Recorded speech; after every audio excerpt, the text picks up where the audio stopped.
రెండు pay scale pending పెట్టిపోయింది. ఈ ప్రభుత్వం అసెంబ్లీ ఎన్నికల సమయంలో మేమంతా పోరాడి కాంగ్రెస్ నాయకుల దగ్గరికి పోతే కాంగ్రెస్ ప్రభుత్వం వస్తే ఆర్టీసీ కార్మికుల సమస్య పరిష్కరిస్తామని చెప్పి మేనిఫెస్టోలో పెట్టింది.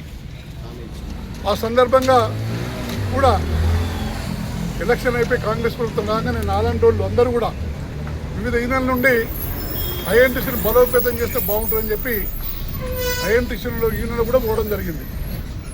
కానీ ప్రభుత్వం 2.5 సంవత్సరాలైనా ఏ ఒక్కరోజు కూడా ఐఎన్టీసీ యూనియన్ కానీ ప్రభుత్వం కానీ సమస్యలు పరిష్కరించాలని ఏ క్వశ్చన్ ప్రయత్నం చేయలేదు. అలాగే దాన్ని కూడా రాజీనామా చేసి నేను స్తబ్దతగా ఉన్నా. అసలు యూనియన్ యాక్టివిటీస్కి తప్పించుకోవాలని చెప్పినా పక్కకున్నా. కానీ ఈ 38 సంవత్సరాలు కార్మికుల సమస్యలపైన స్పందిస్తూ జైళ్ళకు పోయి వివిధ స్థాయిలో కేసులకు ప్రమోషన్లు కోల్పోయి అసలైన సమయంలో ఉండకుండా బాగుండదని మీరు చొరవ తీసుకోవాలని చెప్పి చాలామంది ఫోన్ చేసిన సందర్భంగా నిన్న ఆర్టీసీ తెలంగాణ ఆర్టీసీ కార్మిక సమాఖ్య తరపున సంపూర్ణ మద్దతు ప్రకటించి డిపోలు తిరిగి ఆర్టీసీ కార్మికులకు సమ్మెకు సమాయత్తం చేయాలని మేము చూస్తున్నాం.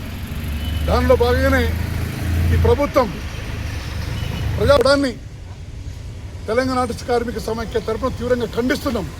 ప్రభుత్వ వైఖరిలో మార్పు రావాలి.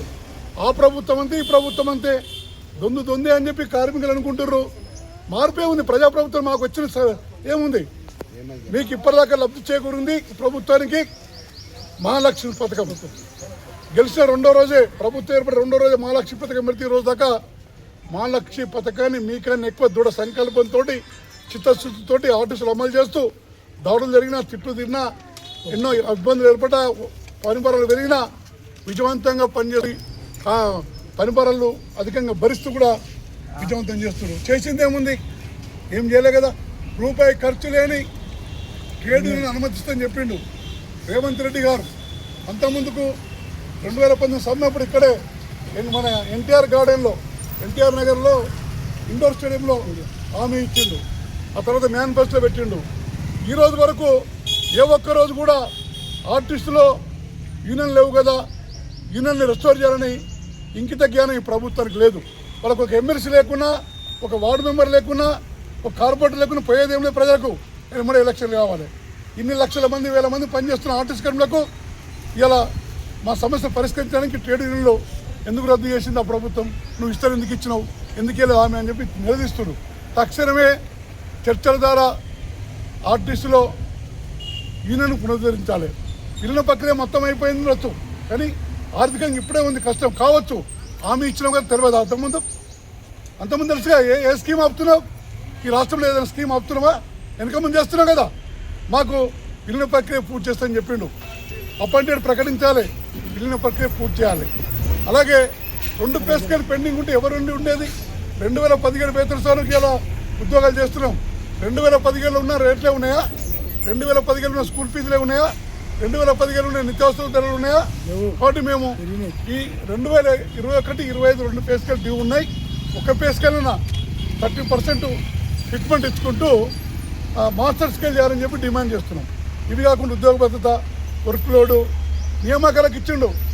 సంవత్సరం 2 నెలలు చెప్తుడు వచ్చే డ్రైవర్ కొత్త పోస్ట్ అని. మా పొన్నం ప్రభాకర్ గారు ఎప్పుడు చెప్పినా కూడా ఇదిగో వచ్చే 3038 పోస్ట్ అంటాడు. ఇప్పటిదాకా ఒక్క పోస్టు రిక్రూట్మెంట్ కాలేదు.